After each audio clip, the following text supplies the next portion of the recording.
महिम राष्ट्रपति महोदय, राष्ट्रपति भवन नई दिल्ली, दिनांक 6/3/2025। विषय महाबोधि महाविहार पूर्ण रूप से बौद्धों के हाथ सौंपने के संदर्भ में।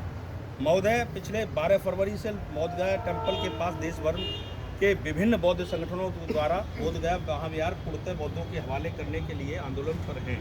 महाबोधि महाविहार टेम्पल एक्ट 1949 में 5 सदस्य और बौद्ध रखना यह बौद्ध धर्म का खुले तौर पर अपमान है और खास करके शैववादी महंत ब्राह्मण का समिति पर रखना यह बौद्ध धर्म का अपमान ही है, क्योंकि यदि शंकराचार्य द्वारा बौद्ध धर्म के खिलाफ हिंसा अभियान चलाया गया था, उन्हीं ब्राह्मणों का महाबोधि पर कब्जा कराना क्या यह न्याय है? जिस महंत के कोठी में सैकड़ों बुद्ध मूर्तियाँ पड़ी हैं, सैकड़ों बुद्ध राजाओं के अभिलेख पड़े हैं, यह अपने आप हुआ है क्या? 4वीं सदी आए फयान और 7वीं सदी में आए हिंसांग के सफ़रनामे से पता चलता है कि बोधगया मंदिर में कहीं पर भी शिव मंदिर नहीं था। BTMC के गैर बौद्ध खासकर महंत ब्राह्मण अपने ब्राह्मण कर्मचारियों द्वारा बुद्ध के 5 प्रतिमाओं को पांडव कहकर प्रचार में ला रहा है और पवित्र महाबोधि महाविहार के बरामदे में एक कमरे में शिवलिंग को स्थापित कर इस अंतर्राष्ट्रीय धरोहर को हड़पना चाहते हैं। बोधगया या केवल बिहार या भारत का ही गौरव नहीं है, बल्कि विश्व का गौरव है। बोधगया विश्व धरोहर है। इस पवित्र स्थल पर मानववादियों द्वारा कब्जा किया जा रहा है। इसकी वजह महाबोधि महाविहार टेम्पल एक्ट 1949 यह है। बिहार राज्य में राज्यपाल आर्लेकर ने भी बोधगया शिवालय कहकर महंत ब्राह्मण के कब्जे को मान्यता दी, इसलिए राज्यपाल पद पर आसीन व्यक्ति को यह शोभा नहीं देता। उन पर भी कठोर कार्रवाई की जानी चाहिए। इसलिए हमारी प्रमुख 2 मांगे हैं।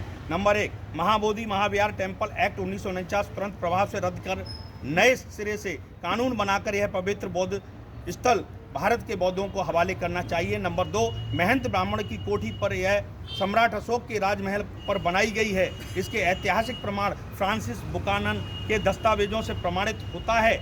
इस स्थल का उत्खनन कर उसे राष्ट्रीय धरोहर घोषित किया जाए। सम्राट अशोक से ही भारत की वास्तविक पहचान है और महंत में के कोठी में जो शाक्य मुनि तथागत बुद्ध की सैकड़ों मूर्तियां तथा शिलालेख हैं, उन्हें तुरंत बोधगया स्थित संग्रहालय स्थानांतरित किया जाए। चरणबद्ध आंदोलन ज्ञापन आंदोलन 28 फरवरी को हो चुका है। धरना प्रदर्शन आज है 6 मार्च और रैली प्रदर्शन 12 मार्च को, और आखिर में बोधगया में लाखों की विशाल रैली भी होगी। यदि सरकार ने हमारी मांगें मान्य नहीं की गई तो इसके विरोध में उग्र आंदोलन पूरे देश में होगा।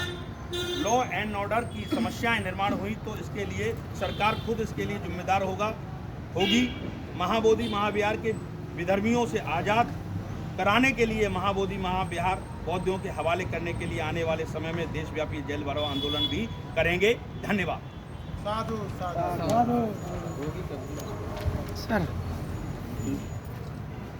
सभी लोग आ जाए, इधर आ जाओ, सभी लोग आ जाओ। सब लोग दिखना चाहिए ना। बात आ जाओ, बात सभी लोगों को लो भाई, सभी लोगों को लो। ठीक है, ठीक है, अब ठीक है।